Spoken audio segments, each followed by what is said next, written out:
হে গাই যেহেতু মাঘ বিহু আৰু সেই উপলক্ষে আজি ভাৰতী ঘৰলৈ বিহু খাব মাতিছে ইয়ালৈ আহিছোঁ একদম ঘৰৰ ওচৰতে থাকে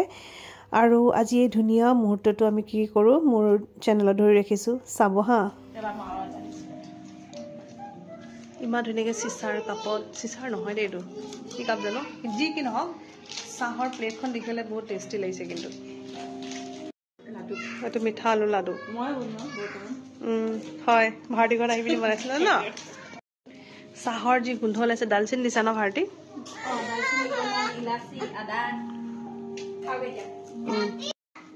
আৰু এটা চাহটো খাই লওঁ আৰু আমাৰ নিচিনা আলহী অহাতকৈ নহয় ভাল আমাৰ তিনিজনী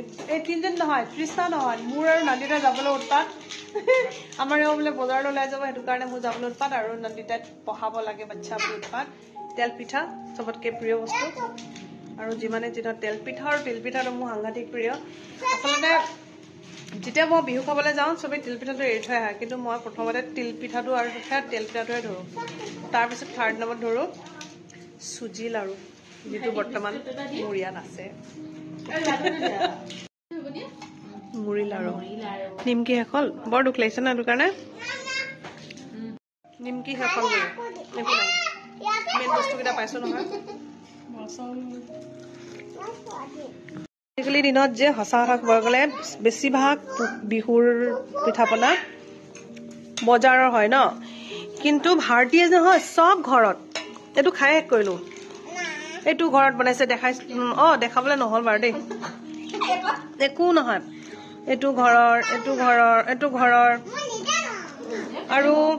আৰু পকা মিঠৈ আছিলে আৰু কি কি আছিলে ন এতিয়া মনত পৰিছে জানে আপোনালোকক দেখাবলৈ ইমান বস্তু বনাইছে তাই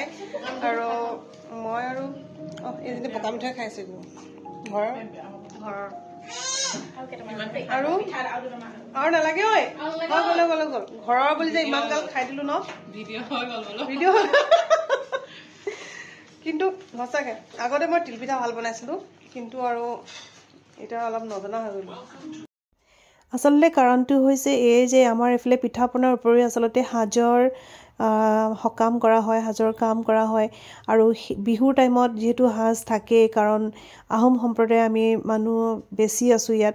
আৰু বিহুত আচলতে আমি সাজটো কেতিয়াও সুৰাপান বুলি নাভাবোঁ আচলতে সাজেৰে যিকোনো অতিথিক আমি সম্বৰ্ধনা জনাওঁ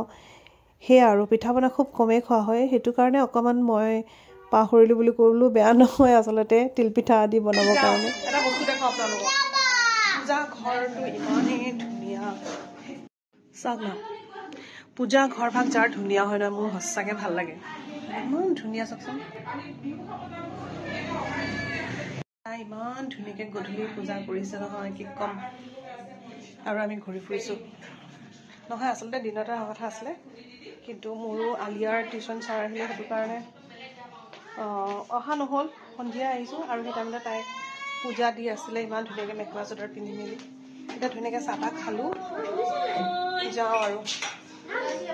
চব কিনি পেলাই ভাজিবলৈ সময় নাপাওঁ চব ভাজিছে আৰু এইখিনিতে এটা কথা কওঁ দেই কি হৈছে নাজানো আৰু বিহুৰ বতৰ দুখৰ ওপৰি দুখৰ বাৰ্তাবিলাক পাই আছোঁ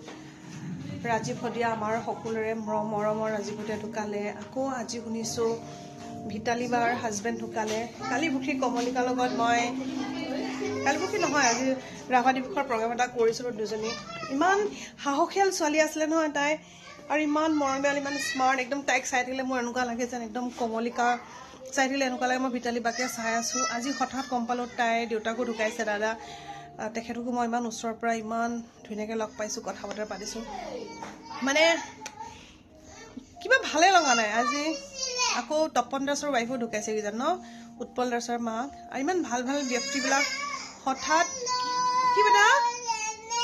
চেণ্ডেল আছে আছে আছে আছে চেণ্ডেল হাৰা বুলি কাটিছোঁ মই ৰিচুৱে ঠিক আছে চফৰ বতাহ ইমান ধুনীয়া ঐ সেয়া আৰু ইটোৰ পাছত ইটো দুখ খবৰ পাই আছোঁ মনটো ভাল লগা নাই এতিয়া চাহ তাহ খাই ঘৰলৈ যাব ওলাইছোঁ বাছ ভাৰতী ঘৰলৈ আহিছিলোঁ সেয়ে ভিডিঅ'টো অকণমান ধৰি ৰাখিলোঁ আজিলৈ আহিছোঁ বাই আমি চবে ফটোশ্বুট কৰাত ইমানে ব্যস্ত ঈশ্বৰ বোলে তাক এৰি থৈ গৈছে বুলি ইমান কান্দিছোঁ অকণমানি বতাহখনেদি চব অকণমান খাই ল